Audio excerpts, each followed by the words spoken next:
Hi guys, how are you doing? This is TheMacSector and welcome to my unboxing and first look at this, the LG 25 UM65. So this is a 25-inch 21:9 monitor. And this has actually a resolution of 2560 x 1080. But before we actually get into the unboxing and also the first look, I just have one question, and that's whether you guys would be interested in seeing a giveaway of this specific monitor. So if you are, make sure to leave a like here on this video so that I know that you guys are interested, and then we'll have a giveaway video of this particular monitor up in the following weeks. So make sure that you're subscribed to the channel so that you don't miss it. But now let's get started with the unboxing and first look.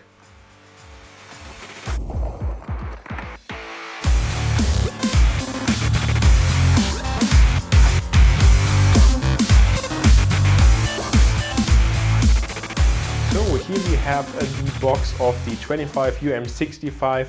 Now, of course, it's pretty huge because this is a 21:9 monitor with the diagonal of 25 inches. And this is basically a cinema format. So movies are shot in this format, and it's much wider than the 16:9 which you see on regular monitors. And this is also why we have a resolution of 2560 and then 1080. Now here also we see a couple of nice features of this monitor. Of course, the first one that's standing out is that this is an IPS monitor. So for those of you who are not aware, usual like cheaper monitors have TN panels, and IPS panels basically mean that we have way better viewing angles as well as also better color reproduction and color accuracy.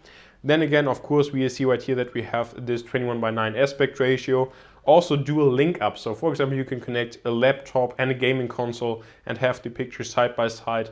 This is also Mac compatible, which is nice to see. And you can also have a 4-screen split view, which is also very nice to see. But now enough talking. Let's actually open the box. And as you see right here, the diagonal is 64 centimeters. So that's quite huge.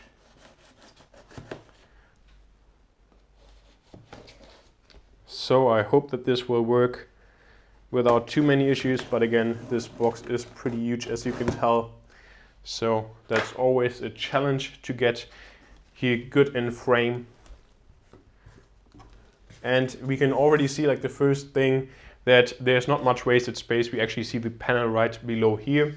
So here we have a handling guide that you shouldn't put your fingers on the screen itself so that you don't damage it. And just some quick instructions, nothing really too interesting or special. Then we can remove here the protective layer.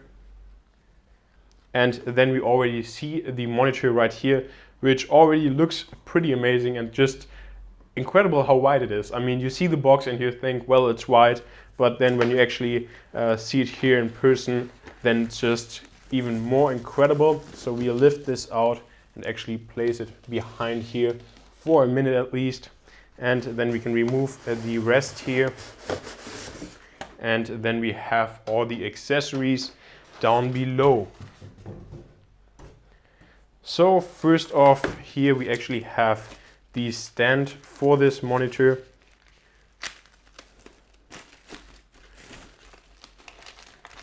So this will be a glossy black stand.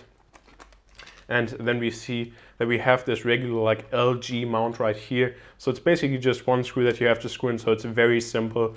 We also have a cable tie here on the back, and of course also these rubber feet so that the stand or just the overall monitor doesn't really move around too much on your desk. So if we remove the plastic layer right here, we can see the glossy plastic, which looks pretty amazing. But of course we all know that within like the next 2 days, it's probably completely filled up with dust. So that's not too great. Here we also see the part that actually connects to the monitor itself. And again, so far seems really nice, but of course this glossy black always has the disadvantage that it just collects dust like nothing else. Then we have a display quality report here. So that's also just showing again that this is quite a high quality monitor, especially due to the IPS panel as well. So here we just see some measurement results, color temperature, gamma, and so on, color differences. So that's very nice to see. Then next up, we actually have here the part that will connect the monitor to the stand. So quite simple, nothing special here. So this will just go into the stand and this will go to the monitor. Next up we get some cables.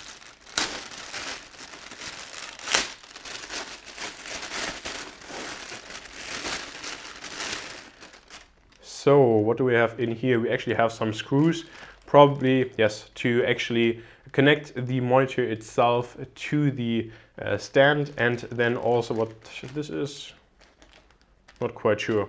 Kind of seems like cable tie or something. And then we have an HDMI cable included. I'm not going to take this out of the plastic because I have enough of these, so I don't need that, in order to test out the monitor. And then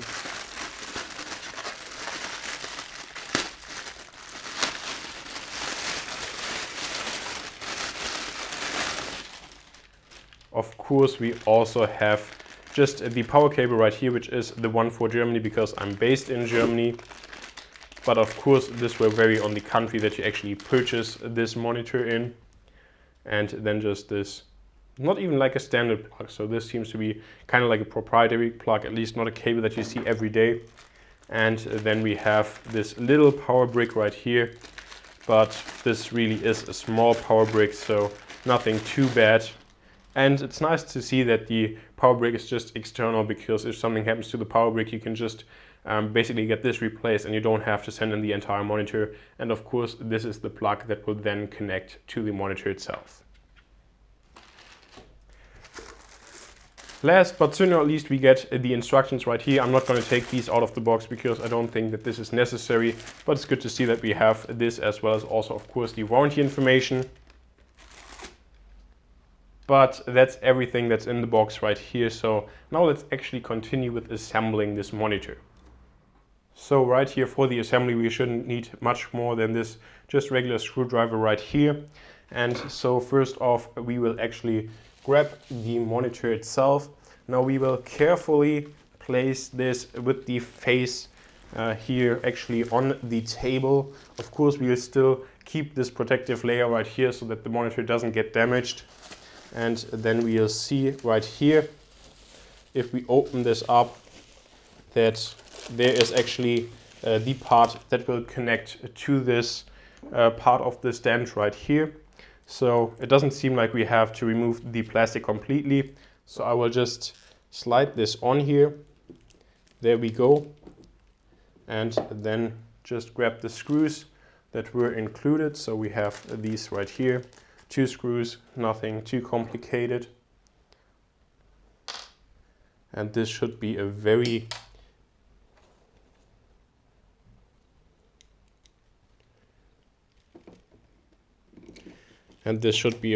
easy process. So there already the first screw is almost completely in.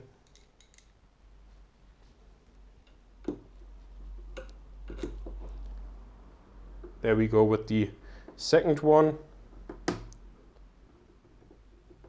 Now it locked into place. Gonna tighten them up a little bit so that the stand doesn't move around. And there it's securely connected. And now, last but certainly not least, we actually have here the last part of this stand.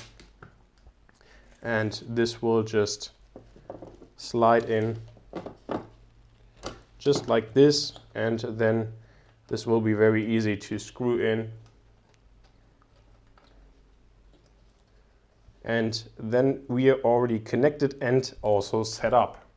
So here we see the back of the monitor all covered up with this plastic. So we are going to remove this right here. And then we see that we also have a very glossy plastic back here on this monitor, and we can also see the ports right here. So there we go with the ports. First off, we'll have a DVI, then we'll have a display port in, as well as 2 HDMI. Then we'll also have an audio in, as well as also a headphone out. And then of course, last but certainly not least, we'll have the connector for the power adapter on the very right side. And then next to this, we also have a Kensington lock so that you can actually secure the monitor so that nobody steals it. So here we now see the monitor all set up, also running at the 2560 x 1080 resolution. Now I have to admit that it was a little bit more difficult than I would have liked it to be, and that's because at least here on the Mac you can choose this resolution if you're using an HDMI cable. So you basically have to use a mini display port to DisplayPort cable to enable this resolution. Fortunately I had such a cable, and so you see the monitor here running at the right resolution and not at 1080p, where everything just looks a little bit weird. And so far I'm very impressed. As you see, the bezels are pretty small, and also of course the color reproduction right here looks very nice, and also the amount of details because of this high resolution looks great. And I'm just very impressed so far. So let me know what you think of this monitor in the comment section down below. Make sure to subscribe in order to not miss the video where I'll actually be giving away this monitor to one of you lucky guys. So thanks for watching, and I really hope to see you next time. Thank you very much for watching this video. If you want to subscribe to the channel, make sure to click the annotation next to this video, or also click next or previous to check out another video of ours. Thanks for watching. See you next time.